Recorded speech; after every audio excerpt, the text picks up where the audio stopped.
at Mariupol, you know, and as much as they're holding out, they're still losing tremendous numbers. And when I saw that, I sort of felt compelled, like I sort of felt like stirred, like, you know, okay, maybe this is how I can help, you know, maybe this is how I can truly fucking do my part. Maybe this is how I can actually do something for Sasha. You know, like maybe I can save one of her major home country cities, you know, who knows? So so I said, yeah, put me on the list. And I was the only American that was put on that list.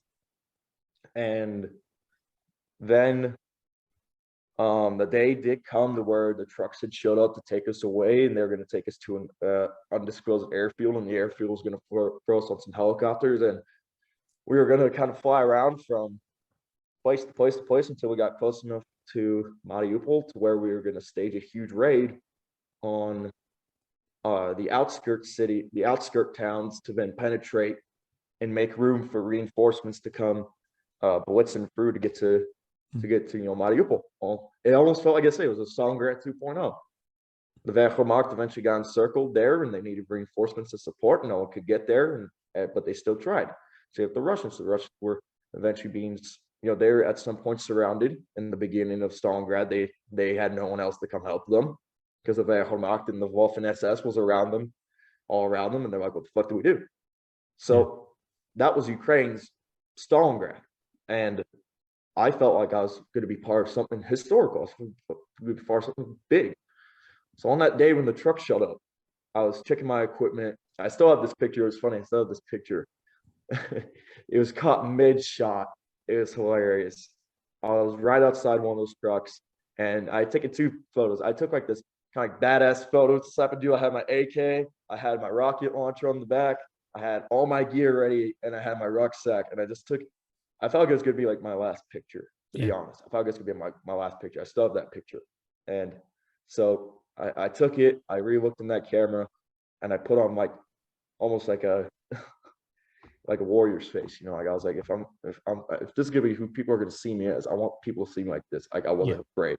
Yeah. And so I took that picture, and there's another picture that was taken. Was one of my guys had been making a joke about Americans. Like it was funny as my platoon. He's like, you know, you get to Mariupol, there's going to be no burgers, no McDonald's, no none of that. He says, so you're gonna have to put up with that. And I was like, I just had this sort of like, fuck you type of look. And I had my balaclava on, and I just had my eyes squinted up, and you could tell I just had told a fucking dry humor joke. And so after that, the trucks rolled up, and I was getting myself in the back of one of them.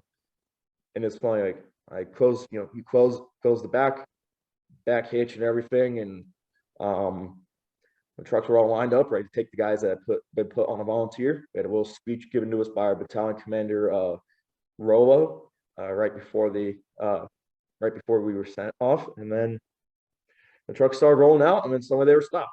And out came my company commander, and he actually yanked me out of the fucking truck and told me, you know, you're staying, and this guy's going to take your place. And it was funny. I feel like that day, I felt like that was one of the days maybe my life had been saved, because all those guys that had went to Mariupol that were flown in successfully, didn't actually come back. You know, they actually all died. Not one of them. Not one of them was taken prisoner. Not one of them was, you know, survived the whole thing. And the battle had started. Mariupol started from the beginning of the war, February, all the way into like May. So those guys said, I'd later found out that they'd been shot down over the occupied airspace, or their helicopter been shot down over the occupied airspace, or they landed successfully and they had either been killed on the way to Azovstal, because at that point it was now Azovstal instead of Mariupol, because after the Mariupol garrison moved into Azovstal, now they already had their backs to the wall, or they were just killed if they made it there. So I feel like my company commander, as much of a stubborn little fucking dwarf he was, he was a bald head guy with a giant ass beard, dude. And I swear that guy was like the most racist dude ever, but he fucking loved me for some reason. I don't know. He was hilarious though. Like he was a cool guy. He was a cool guy. He was just fucking hilarious. And I feel like that day though, my life probably had been saved the first time. I just didn't know it. And um, like I said, at that point, I was doing anything I could because I already felt like I was gonna die regardless. So, and it wasn't like I didn't want to die. As I said, I just felt like there was no way back. So I was gonna do whatever I could to before my time came for these people. And so Yeah. he pulled my ass off there. He put another guy on and said, "You'll see them again soon because we're going there too." And I said, "What do you mean?" He says, "We're gonna rescue Mariupol." And so that's the next major part of the story was we then our trip south to towards Mariupol. Sorry, So before we get into that, how many yeah, guys?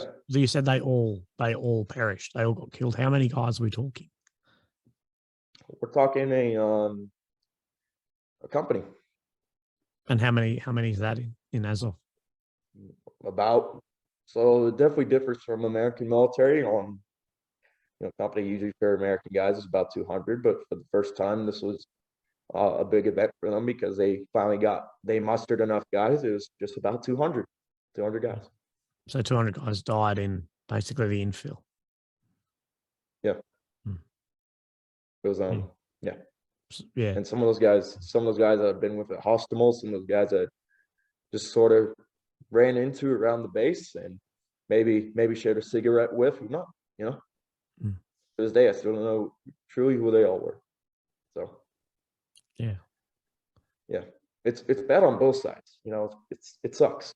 It's on both sides. You got some conscripted Russian soldiers who are out there right now in the Donbass who were pulled out of their villages, who had nothing they wanted to do with this fucking war, and they were killed. You got guys from Russia, just as much as I was, that believed the propaganda they were fed, went over on their own, agreement, and were killed. Or you got guys who were wounded and came back, and now they're fucked up for the rest of their life. It's bad on both sides. At first, like I said, at that point, I was still one-sided. Now I was becoming more and more one-sided as time went by.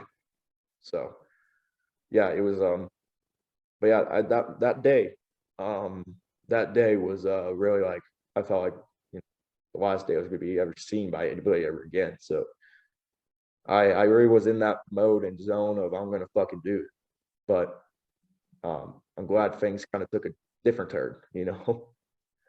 Yeah, for sure. Sorry, so then your unit, your company then went to fill into Mariupol? So yeah, so we sent one company on that helicopter ride, and then we sent the rest of our battalion um down to down south. So when we woke up the next day, we were packing up everything in these buses and trucks and tanks and all that. I mean, it was huge, dude. Like we're talking blocks and blocks and blocks of vehicles and troops. And we were leaving our barracks.